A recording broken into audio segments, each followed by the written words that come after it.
Outside of the painted face and the buffalo horns of QAnon shaman, and maybe the not-fed provocation of Ray Epps, there's probably no January 6th character more meme-famous than Lectern Guy. Adam Johnson is his name. He walked through the Capitol Rotunda that day, claiming Nancy Pelosi's House Speaker lectern as a souvenir. A moment in American history ranking right up there with the surrender of the redcoats in the painting right behind him. That's not exaggeration, that is the prevailing narrative, just as our republic almost never was in the face of the overwhelming British military, so too did our republic almost perish at the attack of this sinister grin and wave, the Boston Massacre and January 6th. These are similarly perilous events in our country's history. That's not mockery. That's what we're supposed to believe. And even if not seriously to that degree, it is what January 6th prosecutors at least claimed to believe in court. J6ers almost killed our country, so they should face harsh justice, revoked bail, months in jail awaiting trial, unusually long sentences for what were primarily dressed-up trespassing charges, and as we saw at the start of the month, a multi-decade prison term issued under terrorism sentencing guidelines for a guy who committed no violence because he wasn't even there that day. But now, in a twist, the federal prosecutor who initially sought harsh treatment for Lectern Guy, Adam Johnson, is on the other side of it, himself now accused of a horribly violent crime in public view in broad daylight. This is the freshly taken mugshot of former federal prosecutor Patrick Scruggs. He worked for the DOJ for 10 years before recently leaving for a job in private practice. Before the fact checkers get uptight, as they already are with this story, let's be specific about what exactly his role with Lectern Guy was. Patrick Scruggs handled the case for the government at Lectern Guy's initial bond hearing. Scruggs handled initial hearings for many January 6th defendants who lived in the Middle District of Florida. This is the Tampa area. Lectern Guy's case was later moved to D.C., where he reached a plea deal, so strictly speaking, is Scruggs the prosecutor who put Lectern Guy in prison? Not quite, but Scruggs did argue for and secure a series of bond restrictions against Lectern Guy, a nonviolent first-time offender. So what happened this week with Scruggs? Well, the short version is he went insane in a road rage incident and stabbed a guy with a pocket knife, allegedly. The long version is more detailed, but still doesn't make much more sense. According to witnesses and the Florida Highway Patrol, on Tuesday, a 35-year-old man was passed out, slumped over the steering wheel in his stopped car on a bridge on I-275, causing traffic disruption. A 40-year-old man and his 43-year-old wife pulled over in front of the car to investigate. When they found the man unresponsive, they figured that he needed some help, but the man's car was locked and they couldn't get in, so the couple went back to their car to find something to try to break the window. At that point, the sleepy man suddenly awoke and tried to drive off. He accelerated forward, crashing into the assisting couple's car. He then reversed out to try to get around their car when he struck Scruggs' car as Scruggs was trying to drive by the scene. So Scruggs pulled over and started reenacting John Goodman. You see what happens when you you're there? That's what happens. Or maybe Britney Spears. Actually, it was a combination of both. He busted up the car and stabbed the driver. According to witnesses and a St. Petersburg police officer on the scene at the time, Scruggs broke the sleepy driver's window and stabbed him repeatedly with a pocket knife. Unclear how many times, but witness photos from the scene show Scruggs with the knife and the sleepy driver's bloody arms sticking out of the car in a defensive posture. That St. Petersburg cop intervened and arrested Scruggs.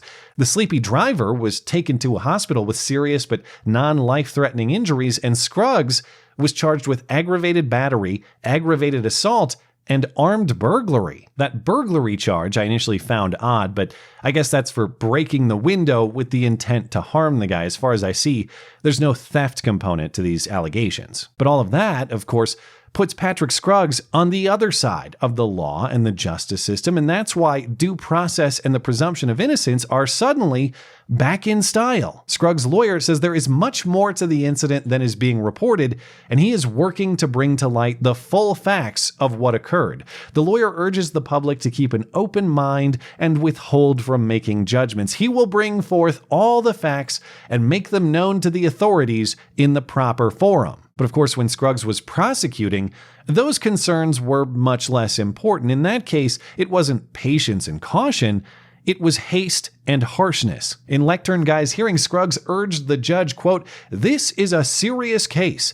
Everyone involved in the storming of the Capitol needs to be held accountable for their actions." And notably, that was only a week after the event, well before the full facts he now says are so critical were available. But of course, the principles of the presumption of innocence and due process are important, not just as a matter of justice, but as a matter of the truth. Initial appearances can be deceiving, and given how strange this story sounds, it does seem there has to be more to it. But given the facts established, it's hard to imagine a scenario where Scruggs is justified, because even if we give him the benefit of every doubt and assume the best from him, maybe he too was trying to help this driver by breaking the window, and maybe the driver was on drugs and that's why he was passed out, and so when Scruggs tried to help him, the sleepy driver flipped out and attacked him, so Scruggs had to stab him in self-defense. Even if we entertain such an explanation, there is one key fact that undoes all of it. Scruggs got stabby